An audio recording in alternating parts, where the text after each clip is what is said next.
What is going on, everybody? Matitude22 here, bringing you guys another figure review. Today we're going to be taking a look at the Supergirl DC Collectables Supergirl from the Supergirl TV series.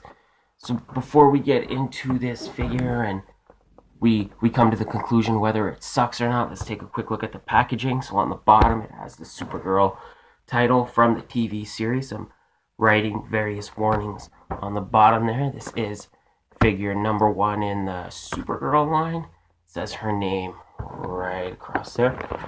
On the back we can see Constantine, Vixen, and Martian Manhunter. Don't really know why they plug, well, I guess I do, but this can be kind of confusing to people if you're not super familiar with this line and they're kind of having the Arrow figures, but nonetheless, these are other figures available. We will review them all. Some warning and writing on the bottom with the barcode, of course.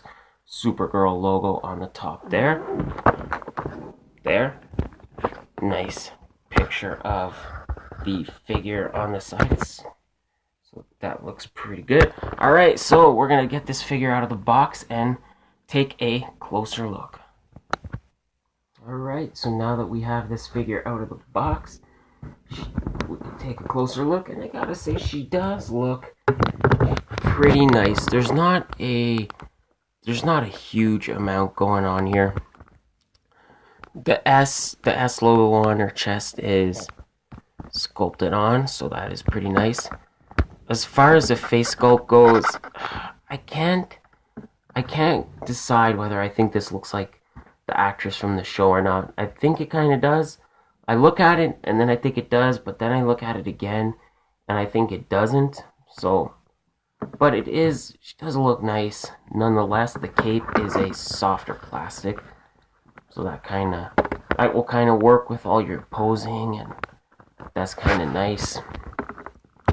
The skirt is not as soft, but it doesn't inhibit your articulation that much, but we'll get into that later. Looking at the boots, not a lot going on there. They're just pretty red, no paint, nothing really to talk about. Aside from the rest, all the paint on the outfit is pretty good. There's some little mess ups with the yellow, like I can kind of see some of the gold or the yellow, whatever. It's kind of bleeding over into the red. Is that tape? Is that tape? No. Come on.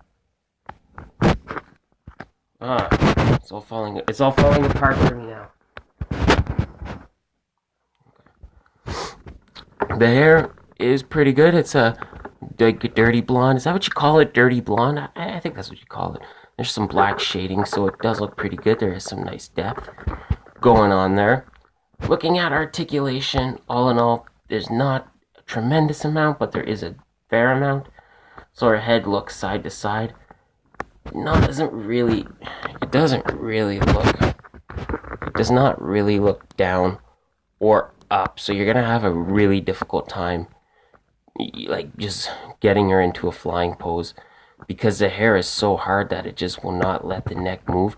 So unfortunately you are not getting her into a flying pose, and that's unfortunate with a flying character, but that is what it is. Sorry guys, I'm having some trouble today. The shoulders do move out this far. They are on a ball peg and they move this far forward and not a whole lot back. Forgot to mention her fingers. It's hard to see, but she does have her fingers painted. There is some nail polish, but it looks like, it's hard to see, but you can kind of see it. It looks like one of her fingers is like broken. I swear it just came like that out of the packaging. It looks like one of her fingers is broken, so I don't know, whatever. Doesn't have really any articulation in the arm aside from the single jointed elbow. The wrists, however, they do rotate, and I don't really think they hinge, or they're supposed to hinge. Oh, okay, maybe they are. Yeah, sorry, it was just when I was doing it this way, it was looking like it was going to come out, so they hinged down. I guess that's okay. No torso articulation, no ab crunch, no waist twist, no diaphragm joint, nothing.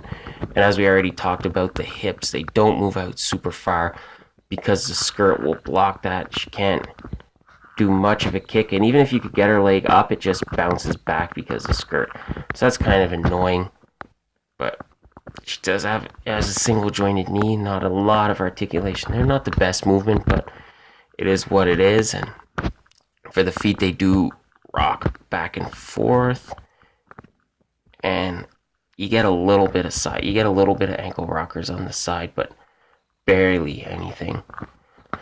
So I guess overall, like with these DC Collectables figures, I know you don't necessarily collect them for the articulation, but it's just I feel like it would just be nice. It would just be nice to have. Like, it's kind of disappointing to me to have a Supergirl figure and you can't even get her in a proper flying pose. And then talking about accessories, she comes with alternate fist hands for both hands and alternate grabbing hands. But she has no accessories. She has nothing. So I don't understand. Like, what can you do with the grabbing hand? I don't know. So if you're kind of building your TV universe, I say go ahead, pick this figure up. It is pretty decent. Or if you like the TV show, pick it up, but just don't expect a whole lot articulation-wise. You'll get a good sculpt and you'll get good paint apps, but that's about the most of it. So thank you guys again. I'm having some trouble talking this morning. I just woke up. But thank you guys for watching this video, and thank you for your support. I always appreciate it. I always appreciate all my viewers. Don't forget, if you haven't already, hit that subscribe button. When you do, you leave me a comment. You tell me you subscribed. I'll go on your channel and I'll subscribe there. Like this video, share it with your friends. Leave me a comment. Tell me what you think of the figure. Tell me what you think of this video. Just tell me anything. Tell me what you think of the TV show. I love hearing from you guys. I love to hear from you guys. We'll have some more figure reviews coming up for you. And with that, I gotta go. But I will see you guys next time with another figure review. Thanks for watching, and